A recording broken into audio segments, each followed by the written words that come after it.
15 अगस्त को स्वतंत्रता दिवस मनाया जाने वाला है। तब उससे पहले यानी कि 14 अगस्त को वडोदरा शहर में भव्य तिरंगा यात्रा आयोजित करवाई जाने वाली है। गुजरात के डिप्टी सीएम इस तिरंगा यात्रा में अतिथि विशेष के तौर पर मौजूद रहने वाले हैं। तो वहीं वडोदरा के सांसद, विधायक, मेयर और वडोदरा महानगर पालिका के सभी होद्देदार, पदाधिकारी भी इस तिरंगा यात्रा में शामिल होने वाले हैं। तिरंगा यात्रा में वडोदरा शहर के नागरिक, विभिन्न एनजीओ, स्कूल कॉलेज के छात्र और यूनिवर्सिटी की ओर से भी उत्साहजनक प्रतिसाद मिल रहा है। तब तकरीबन 50,000 से ज्यादा लोग देशभक्ति से जुड़ी हुई इस तिरंगा यात्रा में शामिल होने वाले हैं। ये तिरंगा यात्रा नवलखी मैदान से शुरू होकर गांधीनगर ग्रुव तकरीबन 2 किलोमीटर के इलाके में निकलने वाली है। इस दौरान पुलिस और एसआरपी जवान की टुकड़ियों का बंदोबस्त भी तैनात देखने मिलने वाला है और साथ ही तिरंगा यात्रा के दौरान विभिन्न राज्यों के पारंपरिक और सांस्कृतिक परफॉर्मेंस भी पेश किए जाने वाले हैं।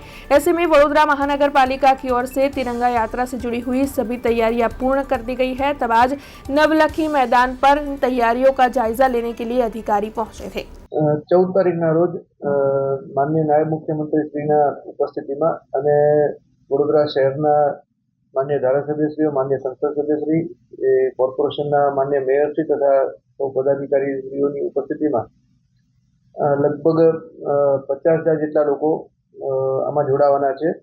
તિરંગા યાત્રામાં અલગ અલગ પ્રકારની જે એનજીઓસ છે, કોલેજ, યુનિવર્સિટીઝ છે, આ બધા તરફથી ખૂબ મોટા પ્રમાણમાં સારો પ્રતિસાદ મળી રહ્યો છે। લોકો તરફથી પણ સારો પ્રતિસાદ મળી રહ્યો છે। એટલે લગભગ 50,000થી વધુ લોકો આ તિરંગા યાત્રામાં જોડાશે। એના અનુસંધાને આજે અમે તૈયારીના ભાગરૂપે રૂટનું નિરીક્ષણ કર્યું હતું।